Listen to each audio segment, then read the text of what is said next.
Every morning in SEAL training, my instructors, who at the time were all Vietnam veterans, would show up in my barracks room, and the first thing they'd do was inspect my bed. If you did it right, the corners would be square, the covers would be pulled tight, the pillow centered just under the headboard, and the extra blanket folded neatly at the foot of the rack. It was a simple task, mundane at best, but every morning we were required to make our bed to perfection. It seemed a little ridiculous at the time, particularly in light of the fact that we were aspiring to be real warriors, tough, battle-hardened SEALs. But the wisdom of this simple act has been proven to me many times over. If you make your bed every morning, you will have accomplished the first task of the day. It will give you a small sense of pride, and it will encourage you to do another task, and another, and another. And by the end of the day, that one task completed will have turned into many tasks completed. Making your bed will also reinforce the fact that the little things in life matter. If you can't do the little things right, you'll never be able to do the big things right. And if by chance you have a miserable day, you will come home to a bed that is made, that you made. And a made bed gives you encouragement that tomorrow will be better. So if you want to change the world, start off by making your bed. During SEAL training, the students are all broken down into boat crews. Each crew is 7 students, 3 on each side of a small rubber boat, and 1 coxswain to help guide the dinghy. Every day your boat crew forms up on the beach and is instructed to get through the surf zone and paddle several miles down the coast. In the winter, the surf off San Diego can get to be 8 to 10 feet high, and it is exceedingly difficult to paddle through the plunging surf unless everyone digs in. Every paddle must be synchronized to the stroke count of the coxswain. Everyone must exert equal effort, or the boat will turn against the wave and be unceremoniously dumped back on the beach. For the boat to make it to its destination, everyone must paddle. You can't change the world alone. You will need some help. And to truly get from your starting point to your destination takes friends, colleagues, the goodwill of strangers, and a strong coxswain to guide you. If you want to change the world, find someone to help you paddle. Over a few weeks of difficult training, my SEAL class, which started with 150 men, was down to just 42. There were now 6 boat crews of 7 men each. I was in the boat with the tall guys, but the best boat crew we had was made up of the little guys, the Munchkin crew, we called them. No one was over 5'5". The Munchkin boat crew had 1 American Indian, 1 African American, 1 Polish American, 1 Greek American, 1 Italian American, and 2 tough kids from the Midwest. They out-paddled, outran, and outswam all the other boat crews. The big men in the other boat crews would always make good-natured fun of the tiny little flippers the Munchkins put on their tiny little feet prior to every swim. But somehow these little guys from every corner of the nation and the world always had the last laugh, swimming faster than everyone and reaching the shore long before the rest of us. SEAL training was a great equalizer. Nothing mattered but your will to succeed, not your color, not your ethnic background, not your education, not your social status. If you want to change the world, measure a person by the size of their heart, not by the size of their flippers. Several times a week, the instructors would line up the class and do a uniform inspection. It was exceptionally thorough. Your hat had to be perfectly starched, your uniform immaculately pressed, your belt buckle shiny and void of any smudges. But it seemed that no matter how much effort you put into starching your hat or pressing your uniform or polishing your belt buckle, it just wasn't good enough. The instructors would find something wrong.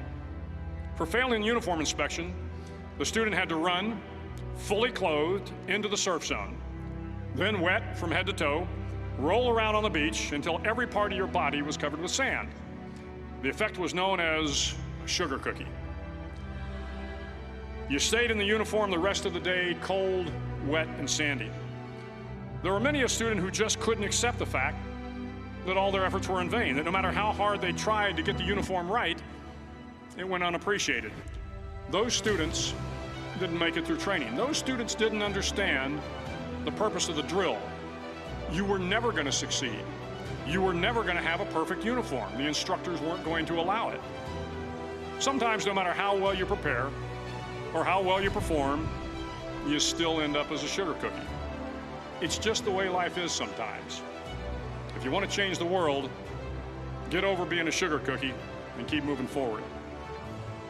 Every day during training, you were challenged with multiple physical events: long runs, long swims, obstacle courses, hours of calisthenics, something designed to test your mettle. Every event had standards, times you had to meet. If you failed to meet those times, those standards, your name was posted on a list, and at the end of the day, those on the list were invited to a circus. A circus was 2 hours of additional calisthenics, designed to wear you down, to break your spirit, to force you to quit. No one wanted a circus. A circus meant that for that day, you didn't measure up. A circus meant more fatigue, and more fatigue meant that the following day would be more difficult, and more circuses were likely. But at some time during SEAL training, everyone made the circus list. But an interesting thing happened to those who were constantly on the list. Over time, those students who did 2 hours of extra calisthenics got stronger and stronger. The pain of the circuses built inner strength and physical resiliency. Life is filled with circuses. You will fail. You will likely fail often. It will be painful. It will be discouraging. At times, it will test you to your very core. But if you want to change the world, don't be afraid of the circuses. At least twice a week, the trainees were required to run the obstacle course. The obstacle course contained 25 obstacles, including a 10-foot wall, a 30-foot cargo net, a barbed wire crawl, to name a few. But the most challenging obstacle was the slide for life. It had a 3-level, 30-foot tower at one end and a 1-level tower at the other. In between was a 200-foot long rope. You had to climb the 3-tiered tower, and once at the top, you grabbed the rope, swung underneath the rope, and pulled yourself hand over hand until you got to the other end. The record for the obstacle course had stood for years when my class began in 1977. The record seemed unbeatable until one day a student decided to go down the slide for life head first.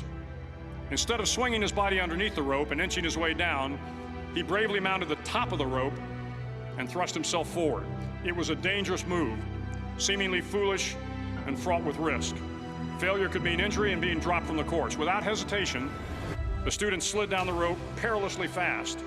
Instead of several minutes, it only took him half that time. And by the end of the course, he had broken the record. If you want to change the world, sometimes you have to slide down the obstacles head first. During the land warfare phase of training, the students are flown out to San Clemente Island, which lies off the coast of San Diego. The waters off San Clemente are a breeding ground for the great white sharks. To pass SEAL training, there are a series of long swims that must be completed. One is the night swim. Before the swim, the instructors joyfully brief the students on all the species of sharks that inhabit the waters off San Clemente. They assure you, however, that no student has ever been eaten by a shark, at least not that they can remember. But you are also taught that if a shark begins to circle your position, stand your ground. Do not swim away. Do not act afraid. And if the shark, hungry for a midnight snack, darts towards you, then summons up all your strength and punch him in the snout, and he will turn and swim away. There are a lot of sharks in the world. If you hope to complete the swim, you will have to deal with them. So if you want to change the world, don't back down from the sharks. As Navy SEALs, one of our jobs is to conduct underwater attacks against enemy shipping.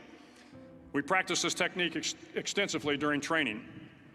The ship attack mission is where a pair of SEAL divers is dropped off outside an enemy harbor and then swims well over 2 miles underwater, using nothing but a depth gauge and a compass to get to the target. During the entire swim, even well below the surface, there is some light that comes through. It is comforting to know that there is open water above you. But as you approach the ship, which is tied to a pier, the light begins to fade. The steel structure of the ship blocks the moonlight. It blocks the surrounding street lamps. It blocks all ambient light. To be successful in your mission, you have to swim under the ship and find the keel, the center line, and the deepest part of the ship. This is your objective. But the keel is also the darkest part of the ship, where you cannot see your hand in front of your face, where the noise from the ship's machinery is deafening, and where it gets to be easily disoriented, and you can fail. Every SEAL knows that under the keel, at that darkest moment of the mission, is a time when you need to be calm, when you must be calm, when you must be composed, when all your tactical skills, your physical power, and your inner strength must be brought to bear. If you want to change the world, you must be your very best in the darkest moments. The 9th week of training is referred to as Hell Week. It is 6 days of no sleep, constant physical and mental harassment, and one special day at the Mud Flats. The Mud Flats are an area between San Diego and Tijuana where the water runs off and creates the Tijuana Sloughs, a swampy patch of terrain where the mud will engulf you. It is on Wednesday of Hell Week that you paddle down to the Mud Flats and spend the next 15 hours trying to survive this freezing cold, the howling wind, and the incessant pressure to quit from the instructors. As the sun began to set that Wednesday evening, my training class, having committed some egregious infraction of the rules, was ordered into the mud. The mud consumed each man till there was nothing visible but our heads. The instructors told us we could leave the mud if only 5 men would quit. Only 5 men, just 5 men, and we could get out of the oppressive cold. Looking around the mud flat, it was apparent that some students were about to give up. It was still over 8 hours till the sun came up. 8 more hours of bone-chilling cold. The chattering teeth and the shivering moans of the trainees were so loud, it was hard to hear anything. And then one voice began to echo through the night. One voice raised in song. The song was terribly out of tune, but sung with great enthusiasm. One voice became 2, and 2 became 3, and before long, everyone in the class was singing. The instructors threatened us with more time in the mud if we kept up the singing, but the singing persisted. And somehow the mud seemed a little warmer, and the wind a little tamer, and the dawn not so far away. If I have learned anything in my time traveling the world, it is the power of hope. The power of one person, a Washington, a Lincoln, King, Mandela, and even a young girl from Pakistan, Malala. One person can change the world by giving people hope. So if you want to change the world, start singing when you're up to your neck in mud. Finally, in SEAL training, there's a bell. A brass bell that hangs in the center of the compound for all the students to see. All you have to do to quit is ring the bell. Ring the bell, and you no longer have to wake up at 5 o'clock. Ring the bell, and you no longer have to be in the freezing cold swims. Ring the bell, and you no longer have to do the runs, the obstacle course, the PT, and you no longer have to endure the hardships of training. All you have to do is ring the bell to get out. If you want to change the world, don't ever, ever ring the bell. To the class of 2014, you are moments away from graduating, moments away from beginning your journey through life, moments away from starting to change the world for the better. It will not be easy, but you are the class of 2014, the class that can affect the lives of 800 million people in the next century. Start each day with a task completed. Find someone to help you through life. Respect everyone. Know that life is not fair and that you will fail often. But if you take some risks, step up when the times are the toughest, face down the bullies, lift up the downtrodden, and never, ever give up. If you do these things, the next generation and the generations that follow will live in a world far better than the one we have today. And what started here will indeed have changed the world for the better. Thank you very much. Hook 'em horns.